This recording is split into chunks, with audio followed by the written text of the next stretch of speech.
Let's play some Magical Dinosaur Tour.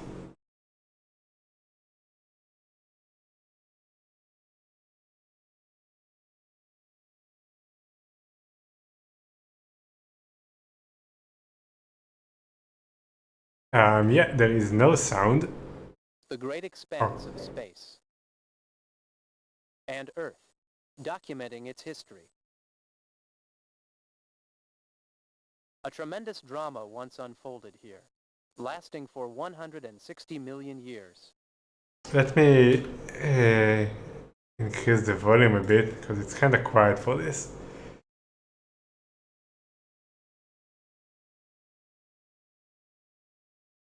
And involving the largest and most powerful animals the Earth has ever seen.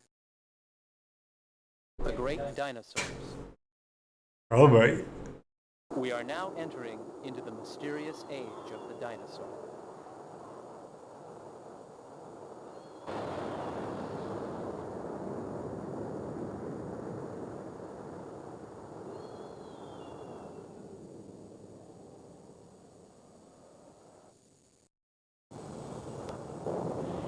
Look at that parallax scrolling.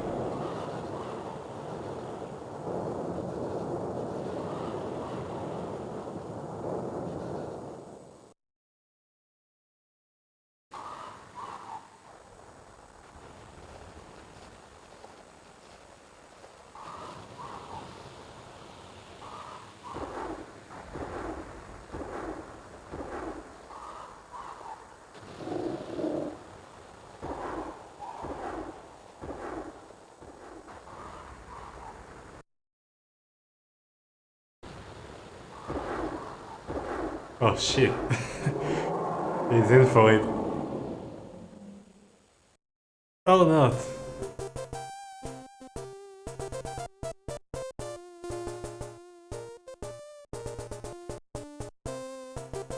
The Magical Dinosaur Tour. Well, that was not the name on the game list.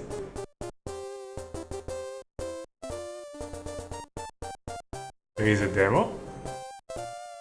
Did not expect a demo. But never mind. Let's go.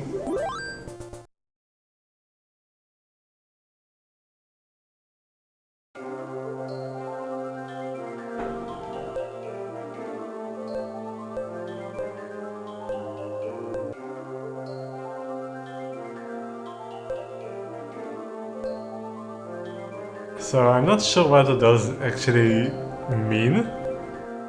You really just go to the first one and I don't know, and then go to the last one, which has like a dinosaur waving goodbye. Okay.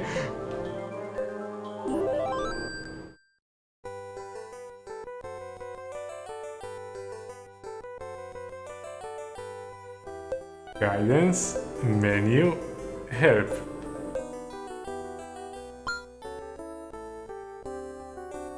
Hi, my name is Lolo. Welcome to the Magical Dinosaur Tour. I'll be your guide on this exciting journey. First, let me tell you something about my age, the age of dinosaurs. Look at this. It shows you the history of the Earth, from its birth to the time you live in. This is the birth of the Earth some 4.5 billion years ago. And this is your age, the modern age. The dinosaurs lived right around here, a time called the Mesozoic era. The Mesozoic era lasted about 160 million years, from 225 to 65 million years ago. Man is only supposed to have been on the Earth for approximately 4 million years. So you can see that the dinosaurs were around for a very long time indeed. The Mesozoic era is divided into 3 periods. The time between 225 to 200 million years ago is called the Triassic period. The period between 200 and 135 million years ago is known as the Jurassic period, followed by the Cretaceous period, which lasted until 65 million years ago. In the Magical Dinosaur Tour, each of the 3 periods is also divided into early or lower and late or upper periods. So, there are actually 6 periods in all. Now, let's look at the Earth in each of those periods. During the Lower Triassic period, there was only one enormous continent called Pangaea. Seems to be a lot of content here. As more and more magma surged up from inside the Earth to the surface, this continent underwent gradual change. This is the Upper Triassic period.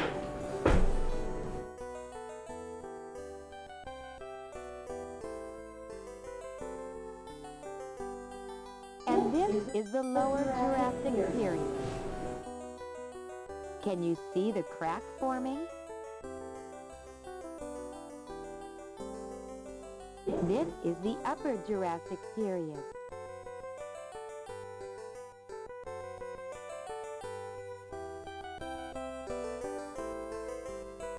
Now, look at the Lower Cretaceous period. You can see the outlines of the continents as they appear today, just beginning to emerge. During the Upper Cretaceous period, all the modern continents have now begun to take form. It took another 65 million years for the continents to assume their present shapes. Now the Earth looks very familiar, doesn't it? During the long Mesozoic era, the dinosaur evolved into many different forms and spread throughout all the continents. The evolutionary process is shown in this family tree. To date, fossils of some 750 separate species have been found. Not very up to date. But in all honesty, I can't tell you how many different dinosaurs lived and died in that faraway age. That's all for the moment. If you have any additional questions, simply select the Lolo icon. Now, please follow me. And have a good time on the Magical Dinosaur Tour.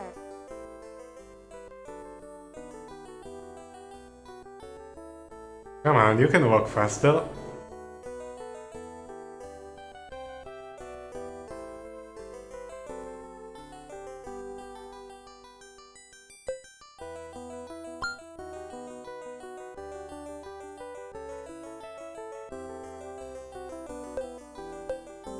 Oh, okay, so menu is just, oops, to exit.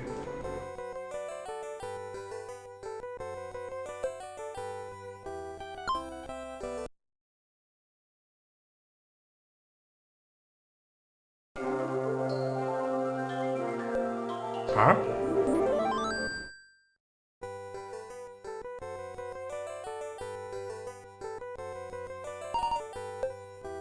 Oh, you need to push. I see. Use button 1 to select the dinosaur cat. The original selection will be cancelled.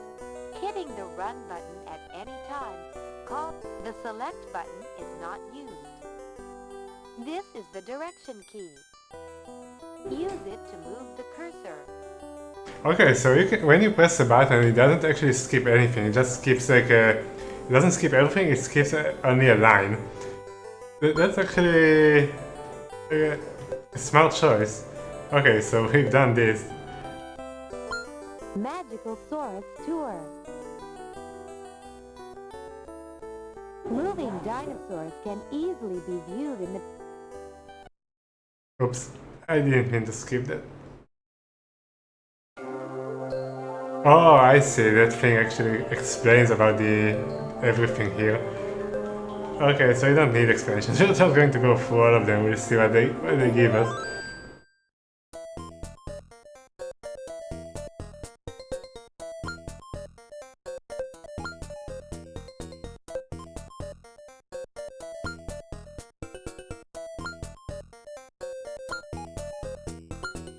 So you can just view how the...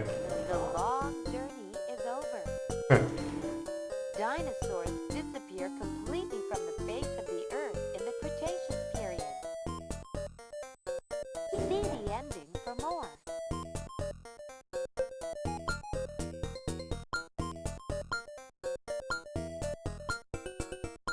Welcome to the Magical Dinosaur Tour. This tour starts from the lower Triassic period. Choose the desired location you want to visit with the direction key and press button 1. Now, you will see a panorama of that geographical area. Scroll the screen with the direction key. Yeah, okay, we know this. So you can actually explore all of those. Welcome to the...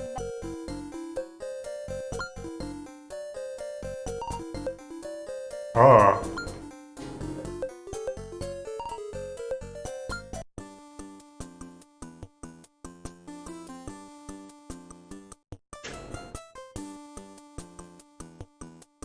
Alright, and it just shows you pictures and then you can read about dinosaurs, I guess. Oh, how does that work?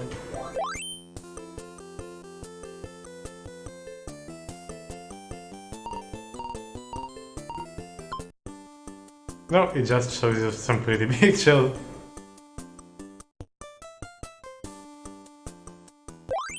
Placodus is a placodont, meaning flat teeth.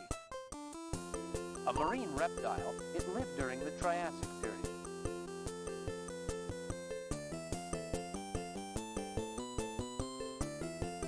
Oh, so some of them just show you pictures and some of them actually... Mastodonsaurus was an enormous amphibian. Its head alone measured almost 4 feet long.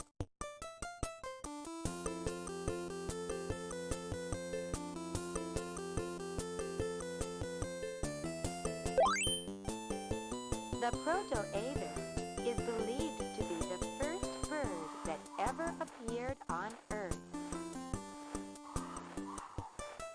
Its body was adapted for flying and is virtually identical to that of modern birds. It must have flapped its wings, gliding swiftly through the air, while circling over the heads of the dinosaurs below.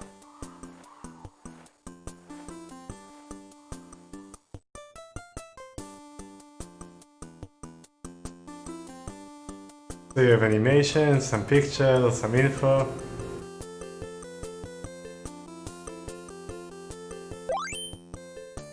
During the Middle and Upper Triassic period, about 200 million years ago, the European continent was very hot, with distinct dry and rainy seasons.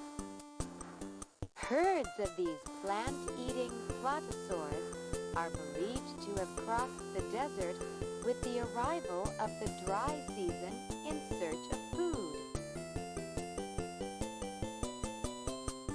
The trek must have been arduous and dangerous, since the fossils of those that died have been found in such large numbers.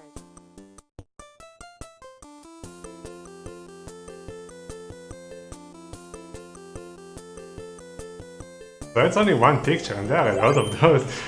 So And we are only in the like first mode of the game. So for what it is, it's a pretty cool thing. Oh my god, you can, I didn't even know you can do that.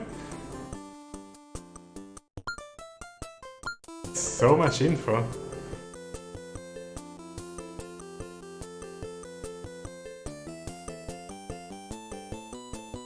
What's the goal even? Just pretty much explore what the game has to offer. It's not really a game.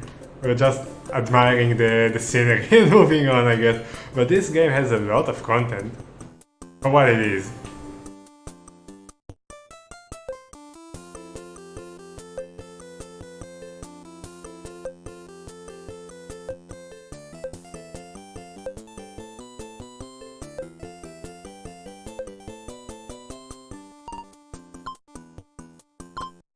So about the previous one, did it also have all this info? Because I didn't actually see it. Why is the cursor moving that slow?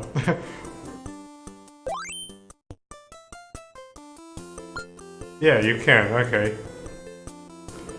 Tanis Trophius.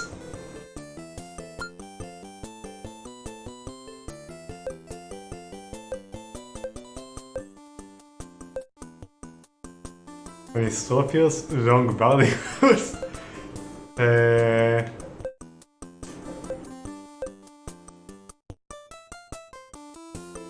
No, it's a lot more than that, Machine Body. There are a lot of modes. The first mode, you can select a period, and every period there are a few pictures like this with some interactable objects, and this is only like one of the modes. There are other modes. We're not going to do everything in everything. I'm not going to read everything, don't be ridiculous. But the fact that it even shows you like which museum displays like the fossil that they found about this, it's really neat actually. Okay. So are we done with this picture or anything else? Just... Hey! And this is only one picture, you will see there are more of those.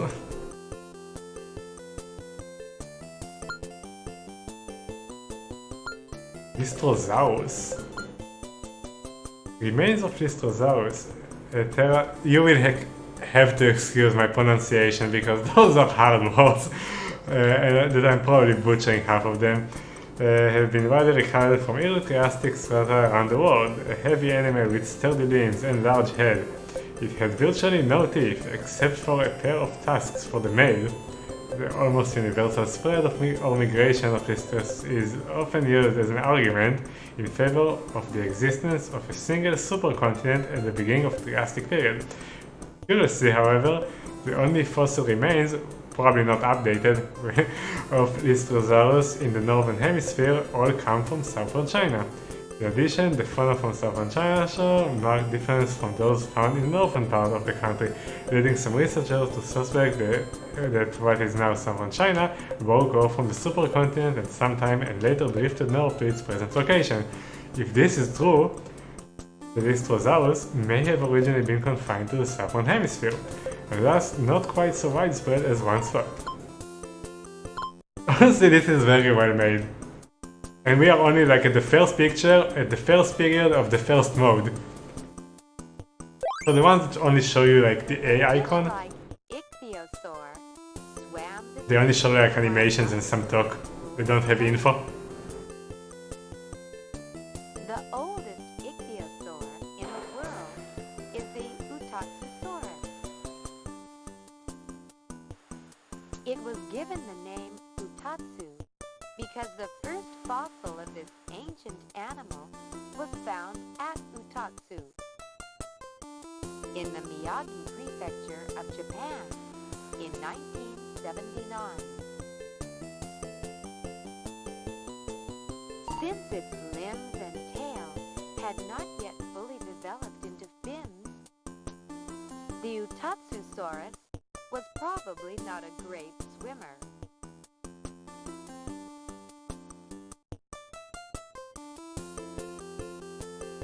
Is this an Allosaurus? What is that? I don't know. How to tell with the... No.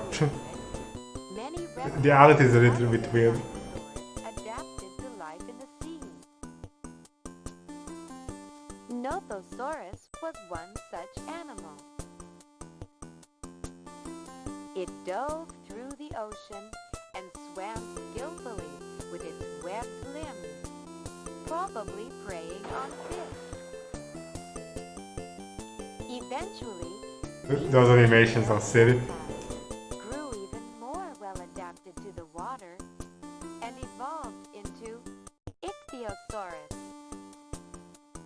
Greek for fish lizard.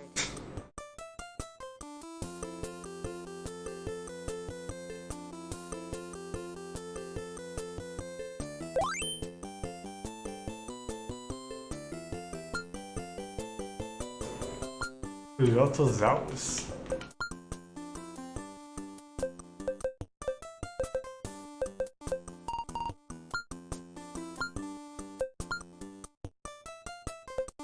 Let's read one more of those and then move on.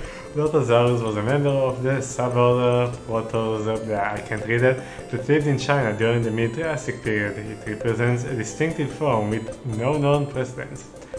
The protrusion on the vertebrae was elongated and splayed at the hip, forming a sort of sail. These extended sails were probably covered with skin and used to control body temperature. Their teeth had disappeared completely, but a horny beak may have been attached to the jaws. The forelimbs were highly developed, allowing the body to rise off the ground while rapidly running. Not as exciting as the previous one. Okay, let's get out of that picture. So you see, that was half of the Triassic period and you have another picture here. And that's only one of the modes in this game.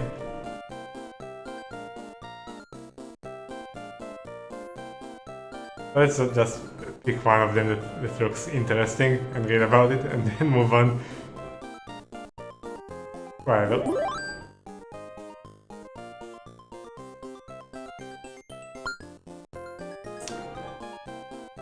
Chazematosaurus. From Chasm, I guess?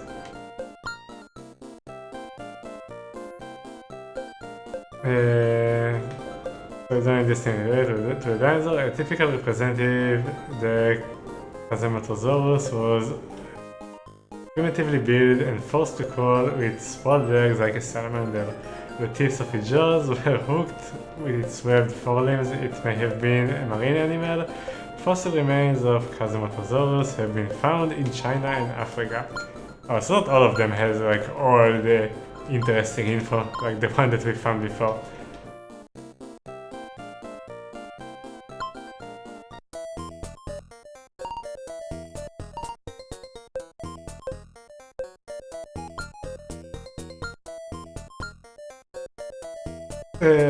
So where can we find the T-Rex machine, buddy? When the T-Rex has lived? Do you know that? Like Cretaceous period? Early? Maybe? I'm no expert. Do you have any idea?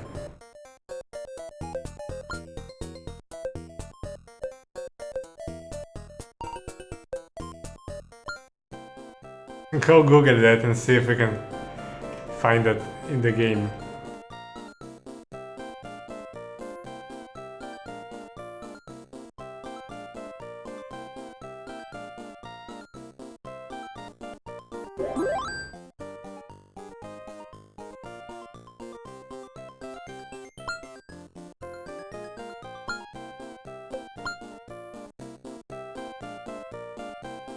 When these three unusually tall vertebrates were found, they were first assigned to Megalosaur and later attributed to Altispinax. Some scientists still think that Altispinax is identical to Cantridid, so its identification as an independent genus presently remains in doubt.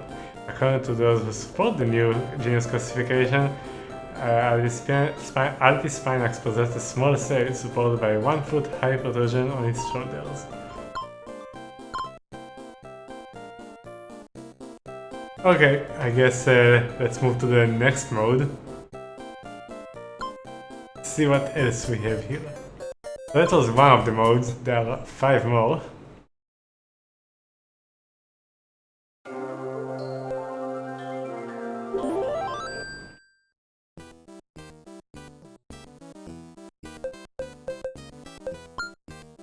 Oh, okay. Here you can just read on species. So let's find the Allosaurus, for example. Why is it always blue? That's why I thought the other blue dinosaur was an Allosaurus. It's always blue. How do you know it's blue?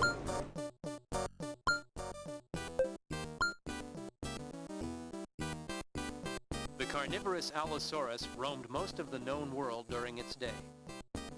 The largest, comparable in size to Tyrannosaurus, measured 46 feet long.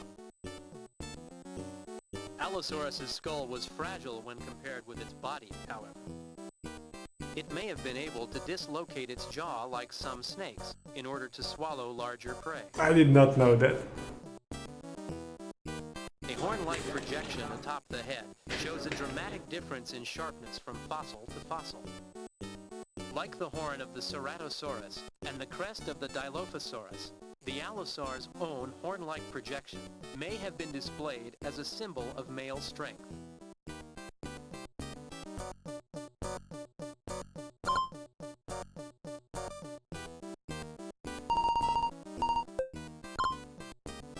Oh, I went to go to a different letter.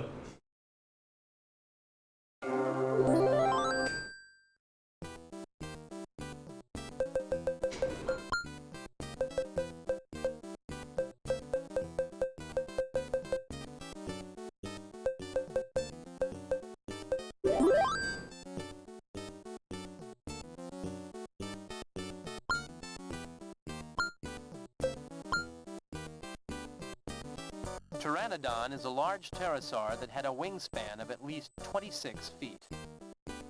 I'm just going to do the famous ones. Its body was frail and probably weighed only 30 to 40 pounds on the whole. The wing muscles were fairly weak.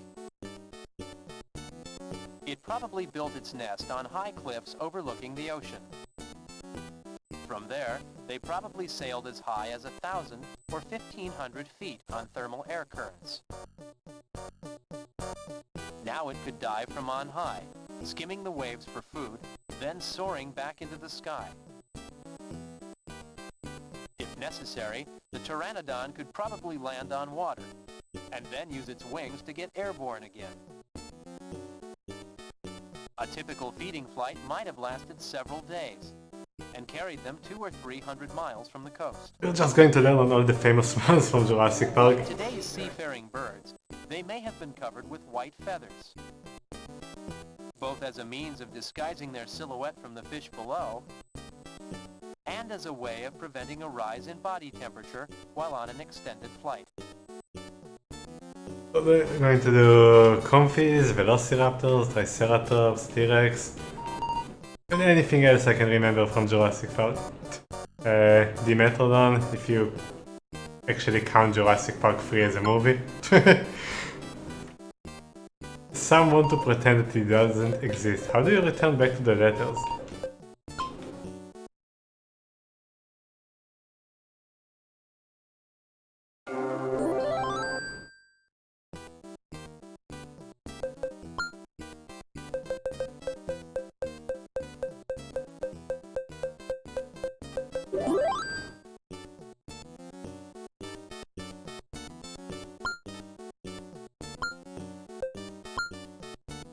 Oh, so it doesn't talk about all of them. Okay. Compsognathus is one of the small dinosaurs that invariably surfaces whenever the origin of today's bird is discussed. It shares an almost identical skeletal structure with more well-known... Yeah, I don't know that one. So, well-known but not by me. And has been identified as such in certain museums. While it has only 2 digits on its forelimbs, chances are that its body was covered with feathers. There is still some controversy as to whether or not birds evolved from... Really? Is that a famous one? Maybe. But it seems almost certain that it and Compsognathus shared a common ancestor at some point in time. So how do you go back to the letters? Yeah, any letter you press. Oh, I'm stupid. I had the turbo button enabled. That's why it went back to the menu.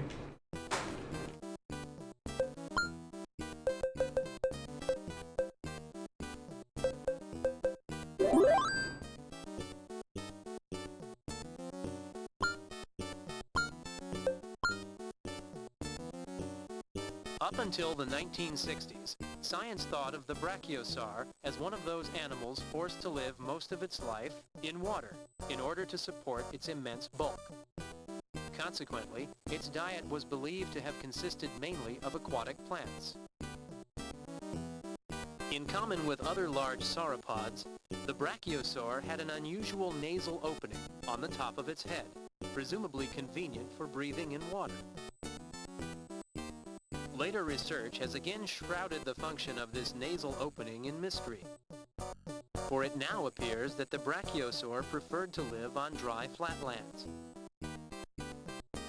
Interestingly, the modern elephant has a skull structure very similar to that of the ancient brachiosaur. A theory currently attracting much attention says that the brachiosaur may well have had a long trunk like an elephant. I've never heard about this theory. To gather food from plants and trees on land. Wonder if it's still relevant to our day. Or was it disproved?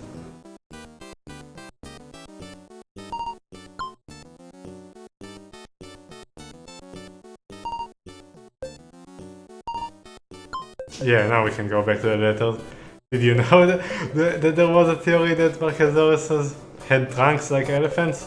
Machine body? Because that's new to me. Okay, let's do Velociraptor, Triceratops, T-Rex.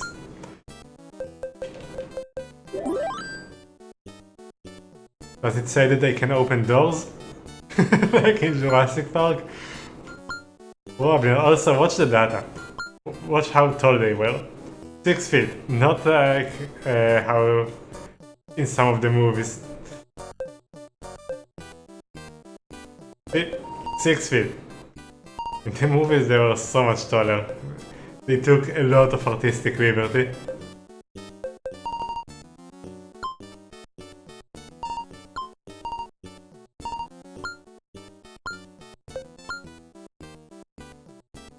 During the last half of the Cretaceous period, the western half of the American continent was linked by land to what is now Central Asia.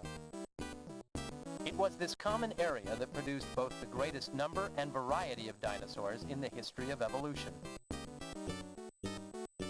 The fossil remains of similar dinosaurs are now widely distributed on both sides of the Pacific Ocean. The Mongolian counterpart to the Deinonychus of North America, for example, is known as the Velociraptor. The latter had a sharp claw growing out of its second digit, and could probably slash at its prey or enemies even as it ran. Velociraptor's skull is somewhat flatter and longer, and has a shorter snout than that of its North American counterpart.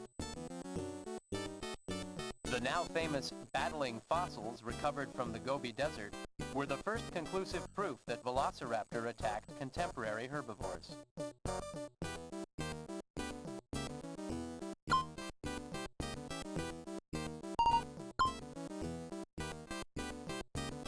Oh, we also wanted to do the Metrodon. I'm not sure how you spell that.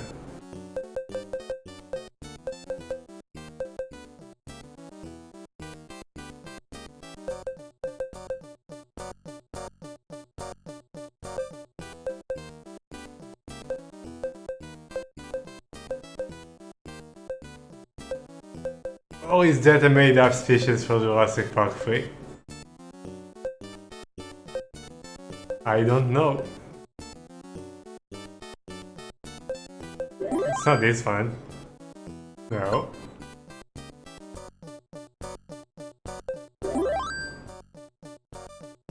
Never mind.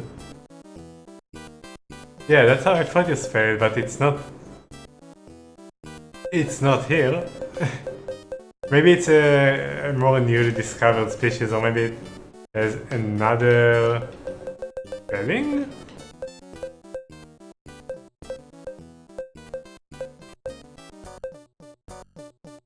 Oh well. So Triceratops, T-Rex, then... Oh. Is there anything else you wanna do? Where is the Triceratops?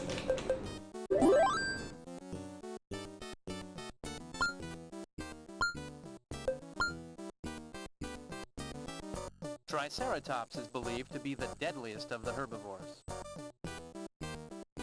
Its huge head supported a single sharp horn at the end of the nose, and two other bony spears nearly 3 feet long. The back of its head was protected by a bony frill, edged with jagged thorns. In turn, the gigantic head was connected to the spine by a special swivel joint. A lot of the stuff here aren't dinosaurs. Even the most agile carnivore would have found a surprise attack almost impossible. They had pterodons. Those are not dinosaurs, right? They are just flying reptiles.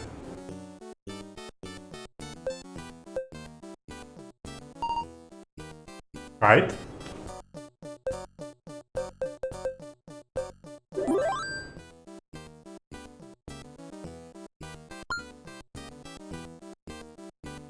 Oh, okay. Really? It's not a reptile? Wasn't it? Tyrannosaurus's body was finely honed for assault, with a gigantic gaping mouth and powerful hind legs. Its skull, the most robust of all carnivores, was quite capable of absorbing the sort of shocks expected in a life-and-death struggle. Both eyes were angled straight forward, the better to calculate the distance to its prey. But such adaptations were necessary, considering that Tyrannosaurus fed on a host of well-armed carnivores, protected by various horns, spikes, and plates. Is that a recent change, Machine Body? Ironically, however, Tyrannosaurus's forearms were thinner than a human's, and had only 2 digits. They mentioned the one arms. for capturing prey. There are varying views as to how these puny forearms were employed. Ah, they mentioned the puny forearms. Straight position, to clean the carnivore's great teeth, or to hold on to the female's back while mating. Not classifying the Metrodon as a reptile. Is that a new thing? Or was it always like that?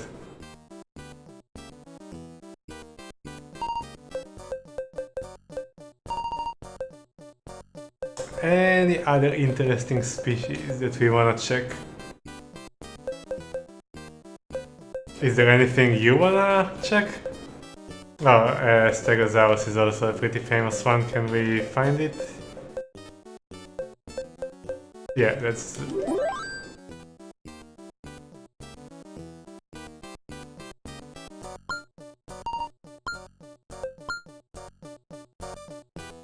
Of the suborder Stegosauria, the Stegosaurus is unquestionably the most famous. A large adult Stegosaurus sported bony plates almost 2.5 feet tall along its back. These protective plates were covered with horny tissue and possibly served as sharp weapons. Grooves for carrying blood vessels have been discovered just beneath the surface skin of the plates. These were probably employed as a crude form of air conditioning to control the creature's body temperature. But the Stegosaur's most effective weapon proved to be the sharp conical spikes sprouting out of its tail.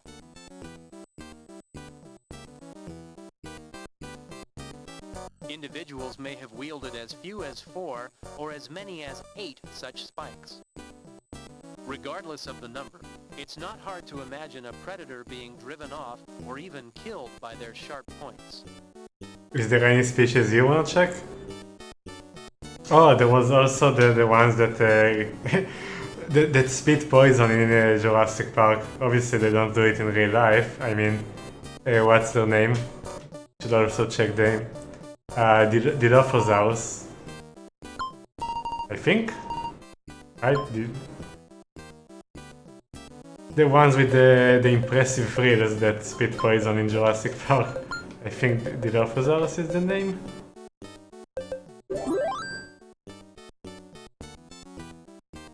Doesn't look like anything in the movie, but go with that.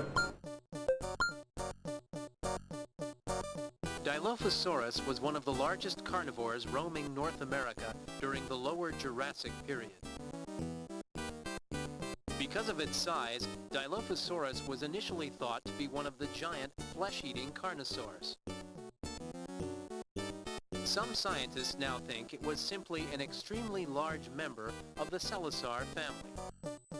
They base their conclusions on the fact that Dilophosaurus shares the same distinctive crest and other skeletal framework, particularly the flexible skull structure with its separated teeth and jawbone, with the Coelosaurs. But overall, the Dilophosaur's skull structure was not as strong as the Coelosaurs, and it may not have been able to kill and eat live herbivores. It probably feasted on fish and carrion instead. They have it in Jurassic Park 3. I don't know if you can count that.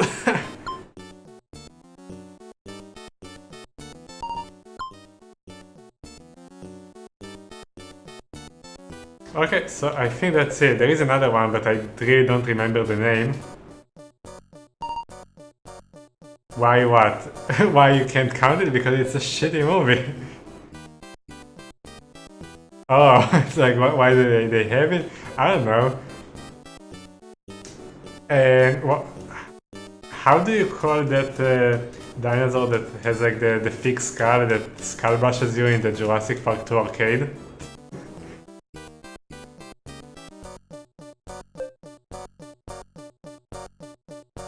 Do you know which one I'm talking about?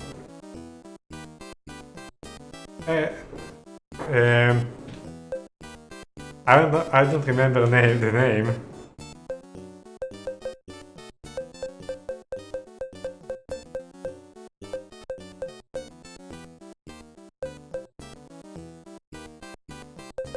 I don't think I even knew that name.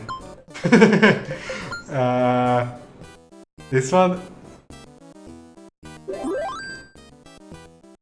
Yep, those.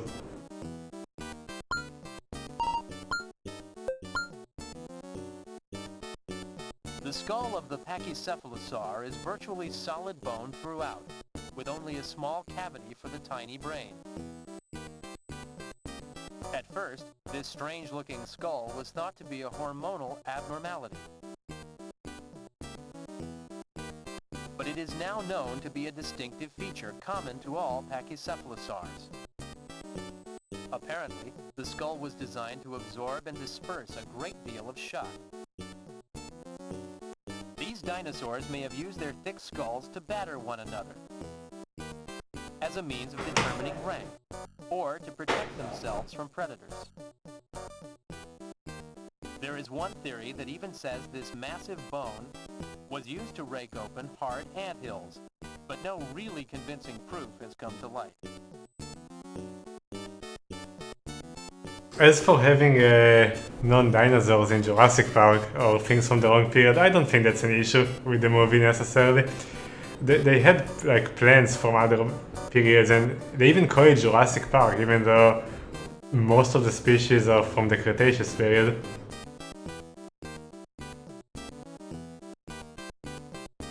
Just because the name Jurassic doesn't make sense? I mean, they have ancient stuff there, it doesn't matter from which period they bring it.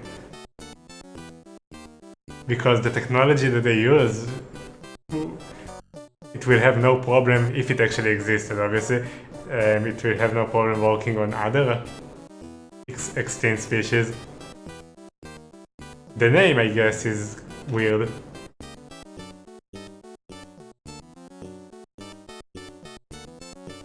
Oh, really? I had no idea about the ears, actually. Okay, so I think we're done with this. Oh, Let's just go over the... Oh, we didn't do Allosaurus, right? Oh, we did do it. I made a comment how it's blue, so let's go about on all the names, see if anything jumps out that we want to look at.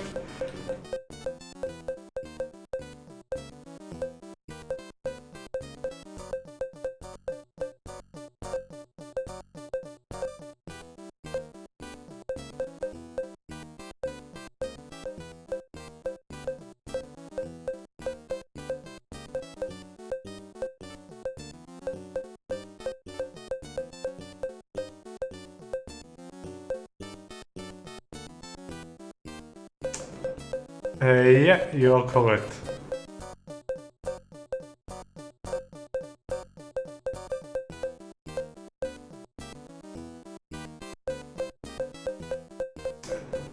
That's the only thing that bothered you about Jurassic Park 3? Come on, that movie is... It's a disaster. Oh, let's do Oviraptor. Those appear in Dino Crisis too. They also spit poison. For some reason.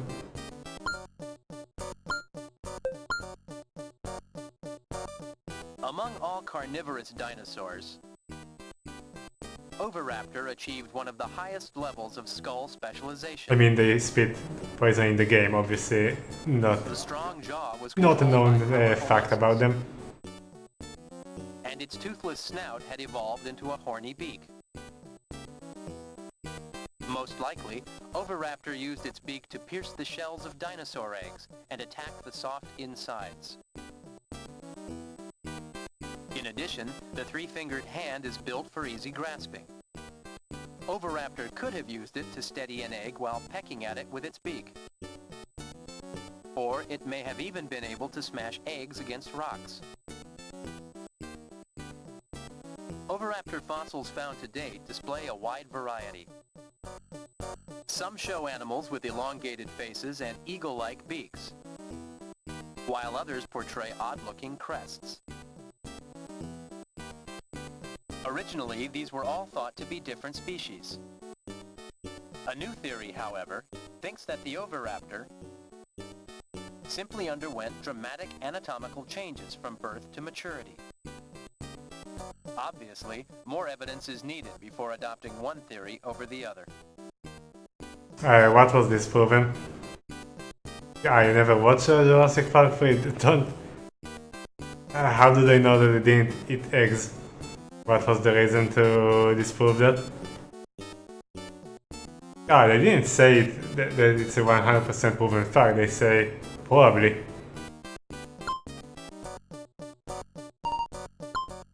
So today they don't think they ate eggs? Oh, so probably not. Why is that?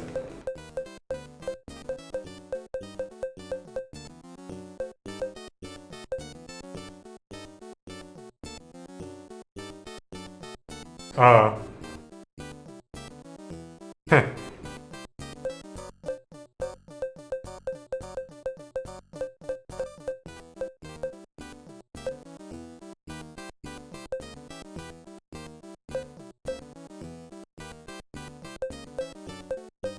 Anything else?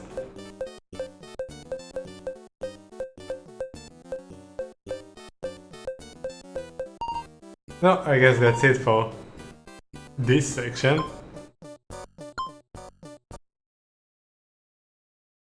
Pretty neat, actually. Let's see what else we have.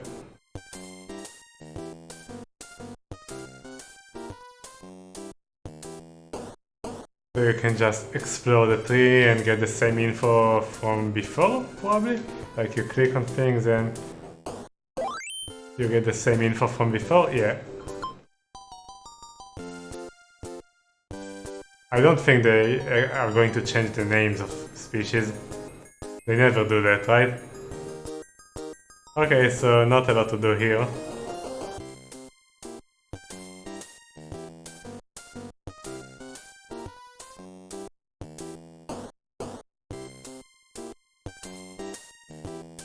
I'm looking for Easter eggs.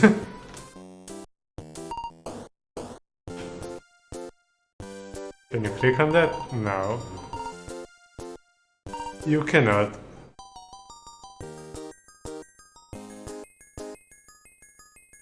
Okay.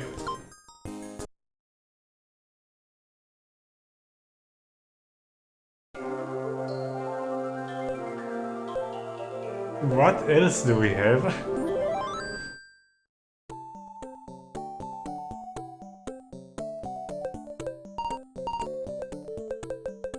I'm not sure exactly what this mode is.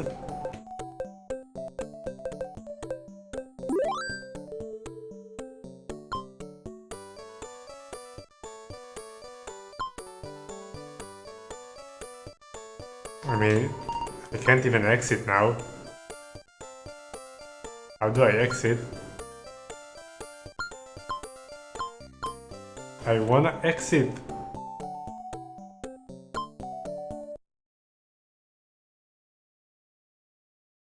Yeah, but it didn't even let me choose the group, right? How do I...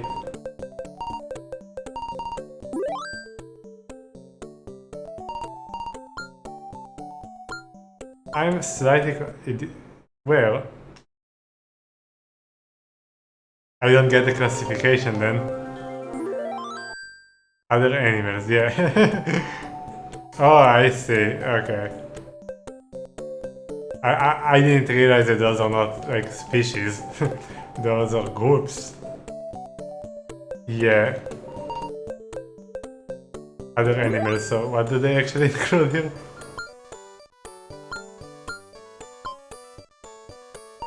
Can you like move along?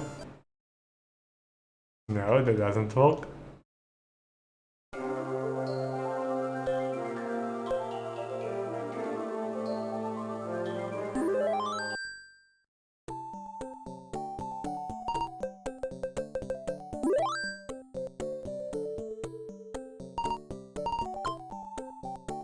Oh, okay, that's how it works.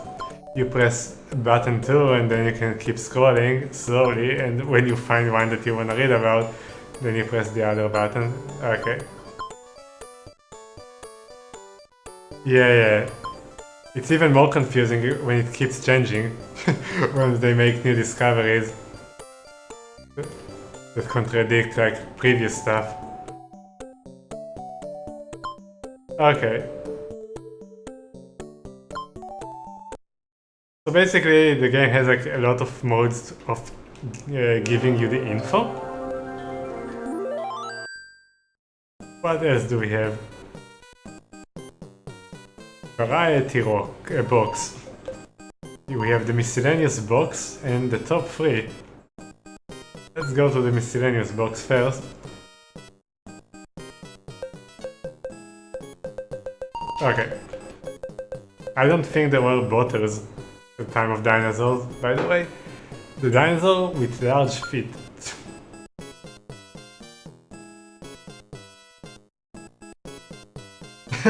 That picture, man. Sauropodon footprints were found in Jurassic fossil beds of La Grega, Spain in 1984. The largest measured nearly 4.5 feet long and is the largest footprint of any living animal ever found. The animal who made them has been made Gigantosaurus Astorientis. The second largest theropod, almost 4 feet long, belonging to Breviparous something and were found in Morocco. Nearly 3 feet long, sauropodon footprints have been discovered in Papagota Canyon, Colorado. Longest living, food for large dinosaur, cold weather. Let's read about food. Those dinosaurs weighing more than 220 pounds were generally thought to have been exothermic, that is, their body temperature was depending entirely on external sources of heat. An increasing number of scientists, however, tell me about it, are beginning to argue that all dinosaurs, regardless of size, were endothermic or capable of maintaining body temperatures at constant levels. But an endothermic dinosaur theoretically would have to eat almost 1/20th of its weight every day. A typical 25-ton Apatosaurus Yeah, that's the consensus. For example, would have had to eat 1.25 tons of food a day. Ultrasaurs weighing more than 130 tons would have had to consume over 6 tons of food a day. Obviously, the sheer volume of food required to make such arguments appear unrealistic. In fact, the best evidence indicates that Ultrasaurs probably ate about only 1,400 pounds of food a day. The appetite of the other sauropods was even smaller. Let's read about the imaginary dinosaur. Those pictures, man. In 1942, the German paleontologist von Hume uncovered a toothed jawbone from late Cretaceous period deposits in Poland. Since the specimens seem to share certain traits with other sauropods fossils, von Hume, that's how I'm going to pronounce it for now, named the new dinosaur Suchinodon,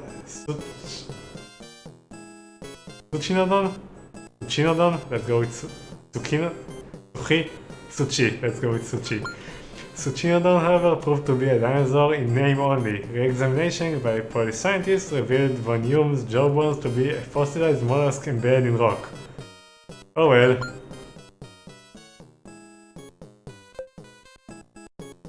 Dinosaur dung, let's read about dung.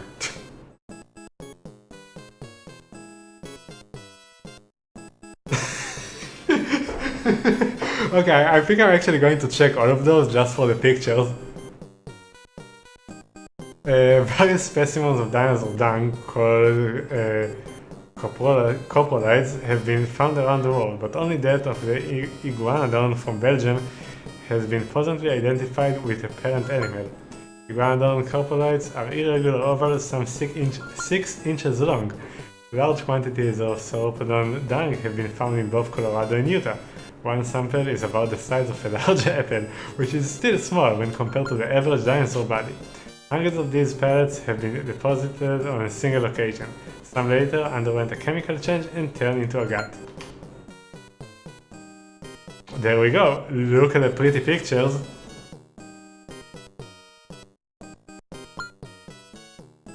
Okay, let's just look at the other pictures because those are funny.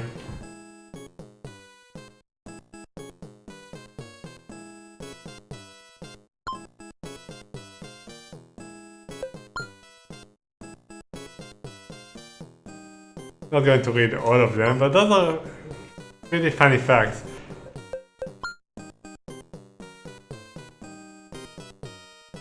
Kinda looks like Denver, the last dinosaur. I mean, not the color, but he also wears black sunglasses. Sometimes. Wait, no, he was wearing like pink sunglasses and another guy in the group in the show. I don't really remember the show. There was a guy that was always wearing sunglasses, I think. Don't quote me on that.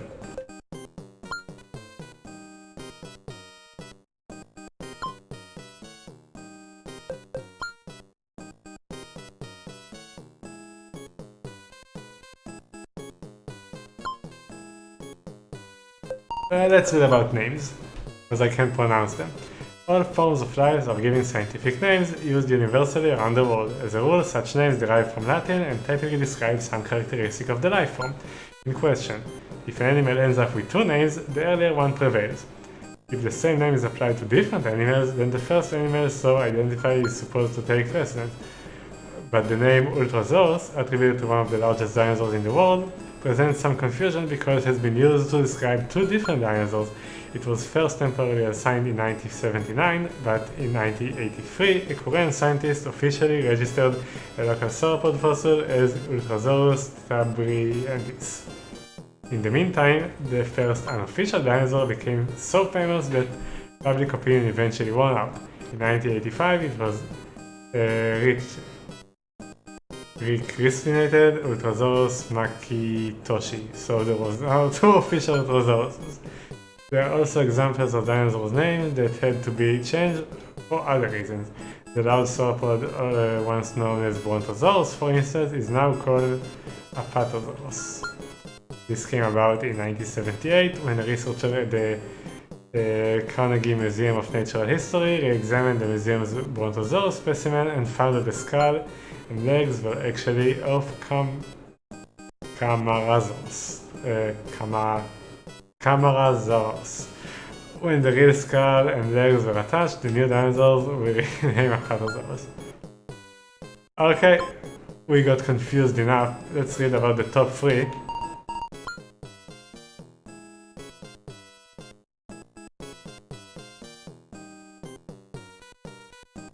Top 3 heaviest.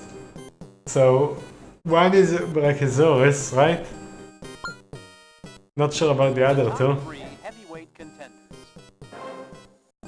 Tied for the 3rd spot are Cetiosaurus, No? Antarctosaurus, and Rebbachosaurus. The fossil fragments that have been found of these behemoths indicate that each easily weighed more than 50 tons. Isn't Brachiosaurus estimated to be like 80 tons already? Oh. Brachiosaurus. Brachiosaurus blanchi probably weighed more than 80 tons. And remains Nailed the it! largest dinosaur ever found in full. The champion heavyweight. Ultrasaurus. Oh. Ultrasaurus mackintoshi, found in Colorado in 1979, Well, that's for you. is estimated to have weighed an amazing 130 tons. There are those scientists, however, who believe it is simply an exceptionally large Brachiosaurus rather than a new variety. Well, there you go.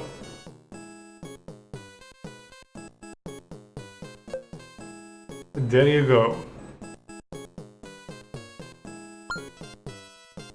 The top 3 longest dinosaurs. Number 3 is Ultrasaurus, 100 feet long. Known for its sheer size, it also ranks number 3 in length. Number 2, Seismosaurus. Found in New Mexico in 1980, the Seismosaurus is estimated to have been 120 feet long. And number 1, Supersaurus. Is that a real The thing? fossil of a dinosaur found in Colorado in 1988, believed to be Supersaurus, is calculated to have been 140 feet long, even though it was evidently a juvenile dinosaur. It was fairly light for its size, however, Really? weighing only about 30 tons. Cool.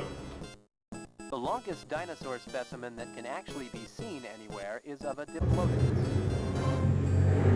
At a length of 88 feet, the Diplodocus carnegie in Pittsburgh is the longest dinosaur on display anywhere.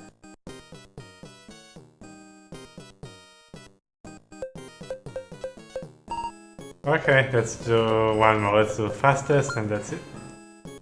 The 3 fastest dinosaurs. Number 3 is Ornithomimus. It is the leading representative of the ostrich-like dinosaurs. And, like today's ostrich, may have been capable of speeds between 35 and 40 miles per hour.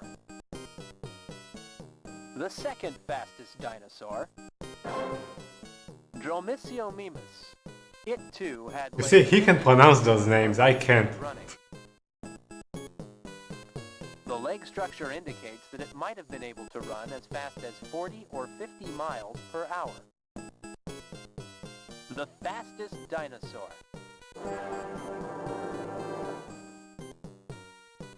Gallimimus.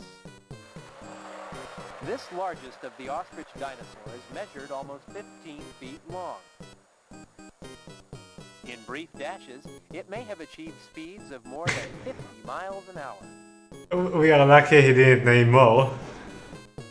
Okay, and that's it for this mode. We have the final mode. I don't even know if that's a mode. Maybe it's just like exit to the main menu, because it's like a dinosaur waving a handkerchief, waving goodbye. being said. Extinction.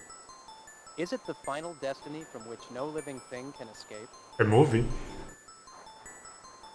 Consider the fate of the dinosaurs. Although they once ruled the skies, seas, and lands of the earth, and even though their empire lasted for 160 million years, Yeah, it will. in the end, they were helpless to alter their destiny. Some 65 million years ago, during the late Cretaceous period, the dinosaurs suddenly disappeared from the face of the earth. Why did the dinosaur die out? What caused the extinction of some 60% of all life forms at that time, including dinosaurs? There are many theories that have been put forth to explain this great mystery.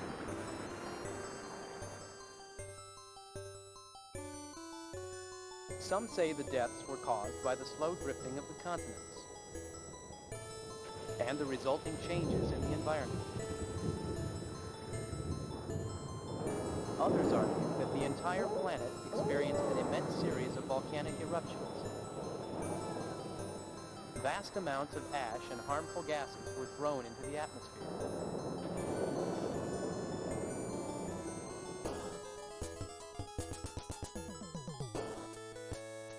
The clouds of gas and ash encircled the Earth, cutting off sunlight to the surface below, and lowering temperatures worldwide. Plant life was decimated worldwide. The presence of the rare element iridium at this time, blown from the bowels of the planet, is thought to be proof of the mass eruptions.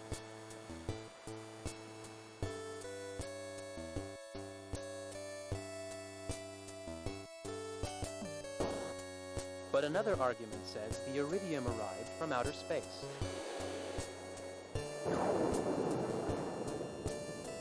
According to this theory, a giant meteorite measuring 6 miles in diameter struck the Earth a terrible blow.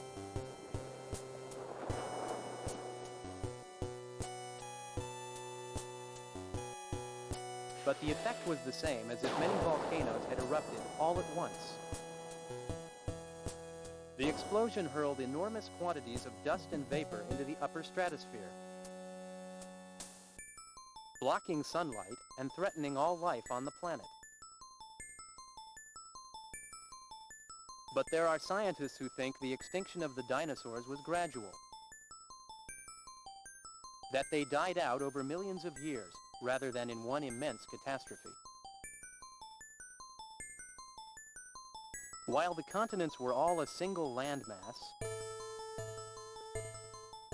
the majority of life evolved within a temperate climate. But the continents gradually drifted apart. By the Cretaceous period, they fell under the spell of the changing seasons, including winter. And many species were unable to adapt to the new cold climate.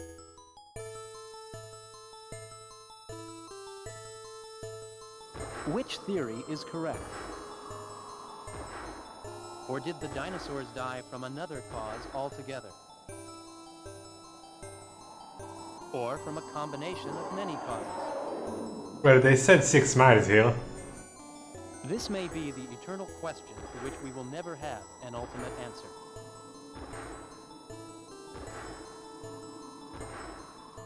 What we do know, however, is that we humans are here because, for whatever unknown reason or reasons, the dinosaurs did die out.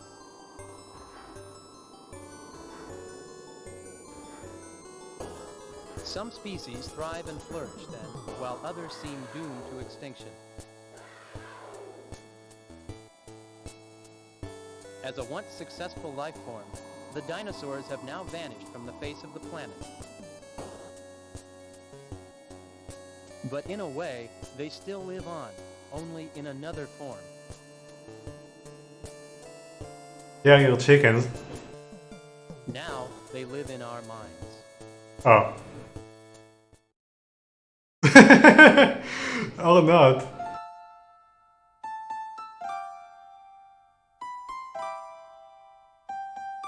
Well, we reached the credits.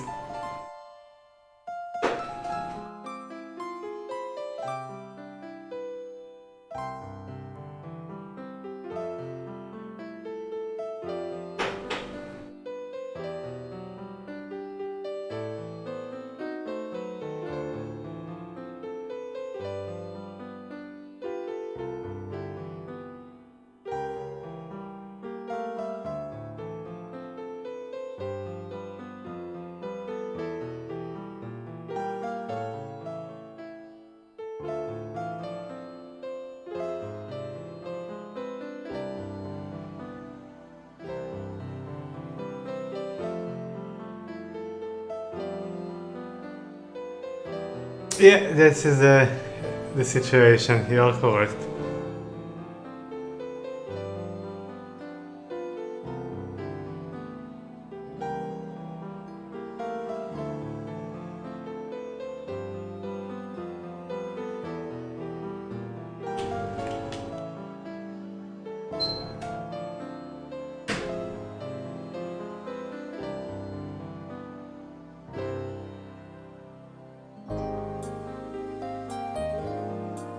Good music, by the way.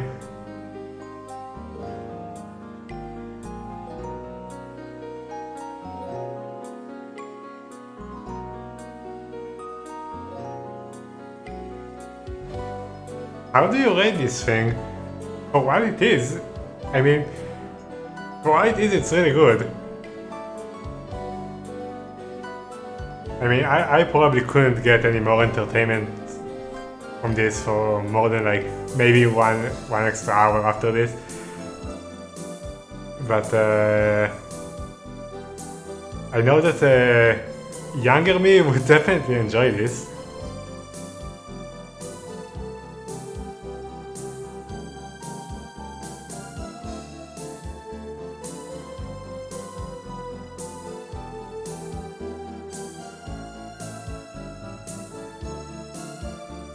I'm not going to give it a 10 probably, because there are some things that I would, not just the music, that controlled by Masuro Dinosaur, did you see the name? Dedicated to the cute baby owl. I would definitely want to see here like some gameplay, like trivia for example, or something along that line, or identifying dinosaurs based on something. Any kind of gameplay. We didn't get any of that. But it's not going to score badly. Probably going to get a 9. Yeah, and that's it. I think there isn't anything else here, right?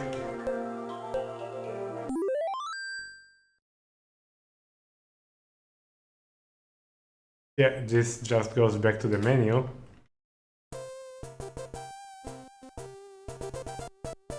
Yeah, and that's it, I guess. Okay. So this was Magical Dinosaur Tour. Stop the timer.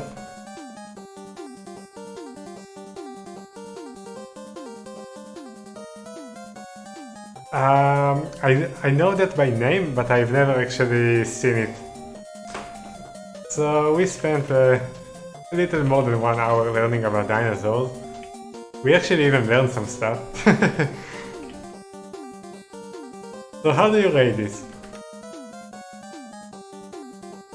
Also, why is that not here? Why are those two lines not frozen anymore? How do you freeze those? Where do you freeze rows?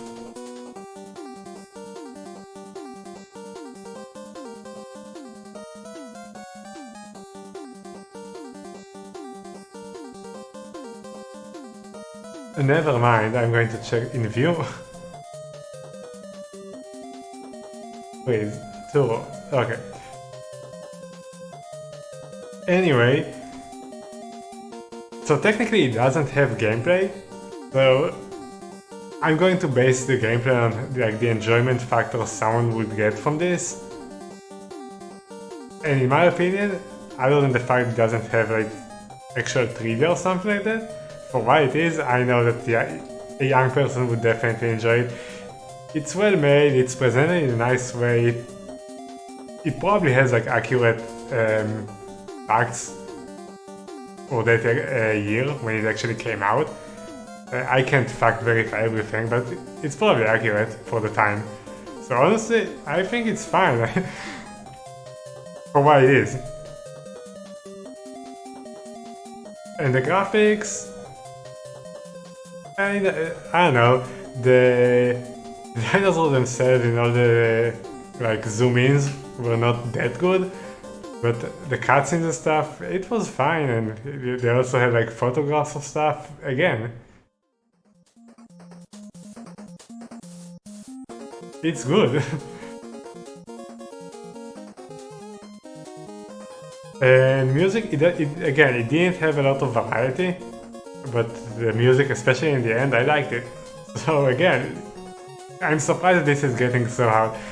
Difficulty, I can't even give it a difficulty. It's one of those, like,